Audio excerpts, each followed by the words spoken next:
Hit TV YouTube channels లో మీ వ్యాపార ప్రకటనలకు మరియు ప్రమోషనల్ ఇంటర్వ్యూస్ కోసం వెంటనే సంప్రదించండి. చూసుకోవడానికని చిట్ చాట్ లో మీ మంత్రులే అంటా ఉన్నారు. అలా ఎవరన్నారు ఏమన్నారు అనేది చూసుకోండి. ఇది తప్పకుండా మీరు అమెరికా నుంచి వేయొచ్చే లోపల మీకు బాంబు పేలే పరిస్థితి ఉందని చెప్పి సందర్భంగా తెలియజేస్తా ఉన్నాను. అదేవిధంగా ఇవాళ నేను ఒక్కటే అడుగుతా ఉన్నాను. హుజురాబాద్ నియోజకవర్గంలో సాచ్యురేషన్ మోడ్లో దళిత బంధు అని ఒక పైలట్ ప్రాజెక్ట్ ఇస్తే రెండో విడత దాదాపు 5,000 మందికి రెండో విడత ఇవ్వాలి. ఆ డబ్బులన్నీ కూడా కేసీఆర్ గారి నాయకత్వంలో వాళ్ళ అకౌంట్లో వేసి ఉన్నప్పటికీ ఆ అకౌంట్లో డబ్బులు ఉన్నప్పటికీ వాళ్ళకి పైసలు ఇవ్వకుండా వాళ్ళ అకౌంట్లన్నీ కూడా బ్లాక్ చేసి పెట్టడం చాలా చాలా బాధాకరం అని చెప్పి సందర్భంగా తెలియజేస్తా ఉన్నాను. నిన్న హుజురాబాద్లో నిన్న 3-4 మంది దళిత మిత్రులు ధర్నా చేసిర్రు. ఖచ్చితంగా వాళ్ళని ఇబ్బంది పెడతా ఉన్నారు.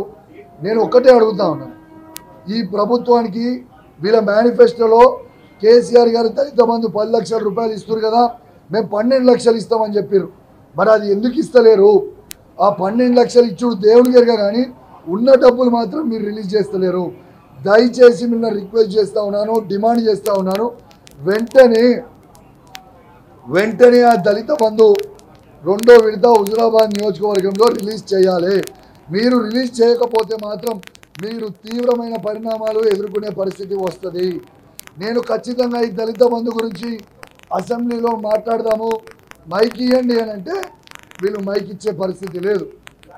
అందుకే ఇవాళ వరకు చూసినా మైక్ ఇస్తేనేమో మైక్ ఇస్తలేరు. కాబట్టి ఇవాళ మీడియా పాయింట్లోనే వచ్చి మాట్లాడిపోతున్నా.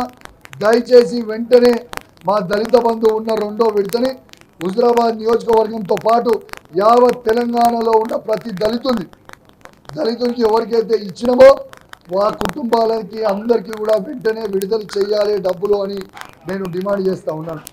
అదేవిధంగా మొన్న హుజురాబాద్ నియోజకవర్గంలో ఒక 15-20 రోజుల క్రితం మేజర్ ఫ్రూట్ షాప్ హుజురాబాద్ టౌన్లో మేజర్ ఫైర్ యాక్సిడెంట్ హుజురాబాద్లో అయింది. ఆ మేజర్ ఫైర్ యాక్సిడెంట్ అయితే కనీసము దాదాపు ఒక్కొక్కరు పాపము 1,50,000 నుంచి 2 లక్షల రూపాయల స్టాక్ తీసుకొని వస్తే తెల్లారి ఏకాదశి ఉండే షార్ట్ సర్క్యూట్ అయ్యి ఫైర్ యాక్సిడెంట్ అయింది. ఇవాళ దాకా కూడా ప్రభుత్వం దాని మీద స్పందించలేదు. ఒక బాధ్యత కలిగే ఎమ్మెల్యేగా నా జీతం నుంచి 4,10,000 రూపాయలు వాళ్ళకి నేను డైరెక్ట్గా ఒక్కొక్కరికి 10,000 రూపాయల లెక్క ఇచ్చిన, 1,00,000 రూపాయలు పెట్టి షెడ్లు వేయించిన. కానీ నేను అడిగే రిక్వెస్ట్ ఏంది ప్రభుత్వాన్ని అంటే, నేను డిమాండ్ చేస్తూ ఉన్నాను, దయచేసి ఒక్కొక్క షాప్ వాళ్ళు కనీసం 1,00,000 రూపాయల కాంపన్సేషన్ మనం వాళ్ళకి ఇవ్వాలని నేను డిమాండ్ చేస్తూ ఉన్నాను. ఎందుకంటే వాళ్ళందరూ కూడా పాపం చిరు వ్యాపారాలు చేసుకునే వ్యక్తులు, దయచేసి వాళ్ళకి ఆదుకోవాలి వాళ్ళని నేను ఈ ప్రభుత్వాన్ని డిమాండ్ చేస్తూ ఉన్నాను.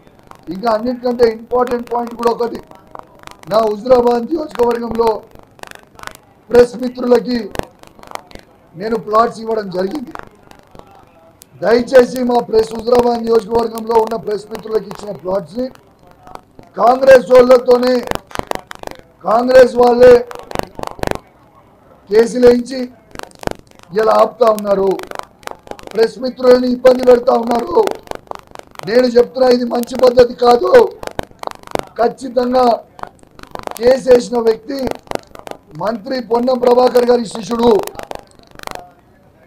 పొన్నం ప్రభాకర్ గారు, మీకు నా మీద కోపం ఉంటే నా మీద తీసుకోండి, కానీ మీరు మీ శిష్యులతోని కేసు వేయించి ప్రెస్ మిత్రులను ఇబ్బంది పెట్టడం మాత్రం మంచి పద్ధతి కాదు అని చెప్పి నేను మంత్రి గారు కూడా చెప్తా ఉన్నాను. దీన్ని చాలా పెద్ద ఎత్తున ఎడ్యుకేషన్ చేస్తారు.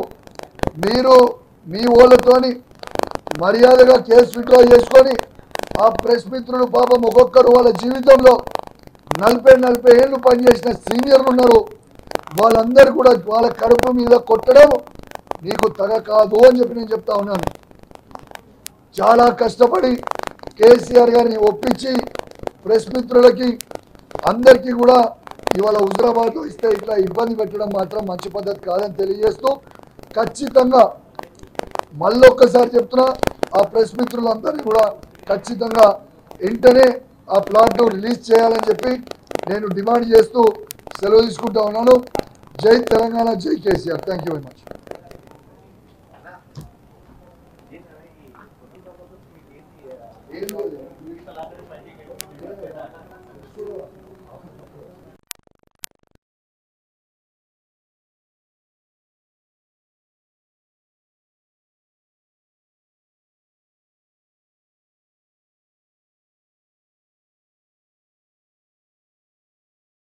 హిట్ టీవీ యాప్ ని డౌన్లోడ్ చేసుకోండి. ఇందులో short news, live news, entertainment movies అన్ని అవైలబుల్ గా ఉన్నాయి. Please download Hit TV app. Hit TV app. Hit TV యాప్ని ఫ్రీగా డౌన్లోడ్ చేసుకోండి.